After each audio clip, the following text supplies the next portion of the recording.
Hi everyone, welcome back to my YouTube channel. ಇವತ್ತು ನಮ್ಮ ಮನೆಯಲ್ಲಿ ಮಹಾಲಯ ಅಮಾವಾಸ್ಯೆ. ನಾವು ನಮ್ಮ ಮನೆಯಲ್ಲಿ ಮಹಾಲಯ ಅಮಾವಾಸ್ಯೆ ಹೇಗೆ ಆಚರಿಸ್ತೀವಿ ಅಂತ ನೀವೇ ನೋಡಿ. ನಾನು ಹಿಂದಿನ ಬ್ಲಾಗ್ನಲ್ಲಿ ನಮ್ಮಮ್ಮ ಹೇಗೆಲ್ಲ ಮಹಾಲಯ ಅಮಾವಾಸ್ಯೆಗೆ ಪ್ರಿಪ್ರೇಷನ್ ಮಾಡ್ತಾಯಿದ್ರು ಅಂತ ತೋರಿಸಿದ್ದೆ. ಬಟ್ ಇವತ್ತೇ ಮಹಾಲಯ ಅಮಾವಾಸ್ಯೆ, ನಮ್ಮಮ್ಮ ಆಲ್ರೆಡಿ ಕುಕ್ಕಿಂಗ್ ಶುರು ಮಾಡಿದ್ದಾರೆ. ನೀವೇ ನೋಡಿ, ನಾನು ಕಿಚನ್ ಒಳಗಡೆ ಇವಾಗ ಎಂಟ್ರಿ ಆಗ್ತಾ ಇದ್ದೀನಿ.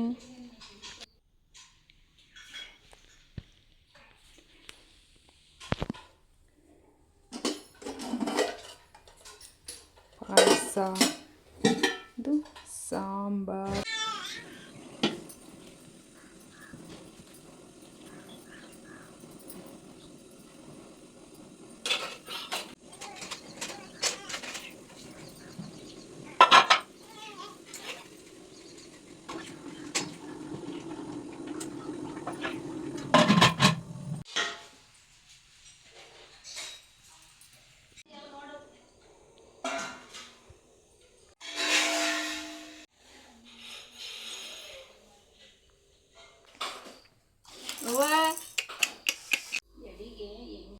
ತಡಿ ಇನ್ನು ತಾಲಿ ಕಟ್ಬೇಕಿತ್ತು.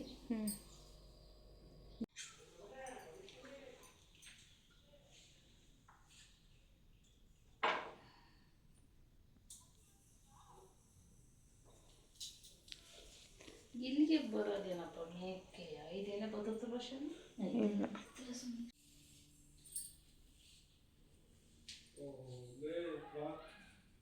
ಕಾಯಿ ಹೊಡ್ಕ ಬರೋಣ.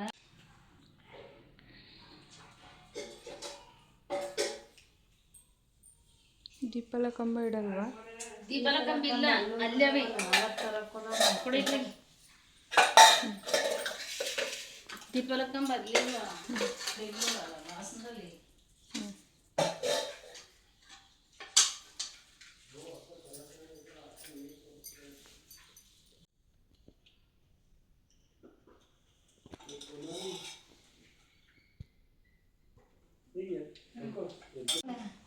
ಕಾಯಿ ಕಾಯಿ ಕಾಯಿ ಬಾಳೆಹಣ್ಣು ತಡಿ, ಬಳೆ